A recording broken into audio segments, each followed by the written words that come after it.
that there is more and more fire and smoke enveloping the very top of the building. And as fire crews are descending on this area, it does not appear that there's any kind of an effort up there yet. Now remember, oh my God.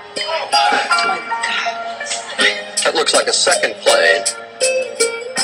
I see a plane go in. Where were you the morning after our generation's greatest disaster? People watched in horror, wondering just exactly who was the mastermind behind this unbelievable attack. Tears were flowing like I am right now as the two buildings proceeded to crash. People jumping out of the windows, hurtling to their deaths. Others turned away, but I watched wide-eyed, holding my breath. How could we allow such a tragedy to happen? I thought the billions of dollars spent on defense would prevent it. Guess that we were napping. As questions arose exactly to who was the culprit, the unholy one, the president sat down his Bible and walked up to the podium. He showed an image of a previous man that attacked the same building in '93, and now their plan was to exact revenge, you see. He said he hates our freedom, but does he hate the capitalist materialism that we've been pushing on his people? Well, most of us sat in a steeple praying to rid this evil. Bush answered, saying the war on terror is what we need to do. So you hear just exactly what the war is on, and anybody questioning the propaganda name is shunned upon. Justified in the sense that we can't allow this again to happen, and forget about where the hijackers are from, cause they're pals with Pakistan. So we're excused to enter a land where every woman and man will fight to the death to protect their opium. But just as that starts to hear there's WMDs in another country not far away, better invade that place quickly.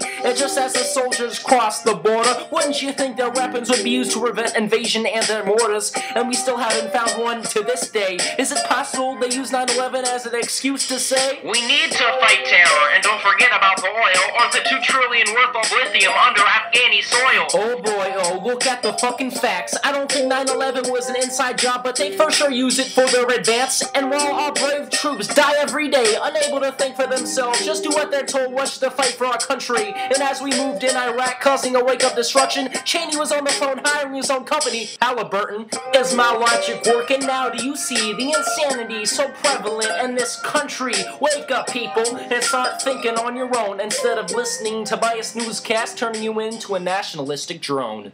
Mr. President, in your speeches now, you rarely talk or mention Osama bin Laden. Why is that? Also, can you tell the American people if you have any more information, if you know if he is dead or alive? Deep in your heart, don't you truly believe that until you find out if he is dead or alive, you won't really eliminate the threat of it? Well, deep in my heart, I know the man's on the run if he's alive at all. And who knows if he's hiding in some cave or not. We hadn't heard from him in a long time.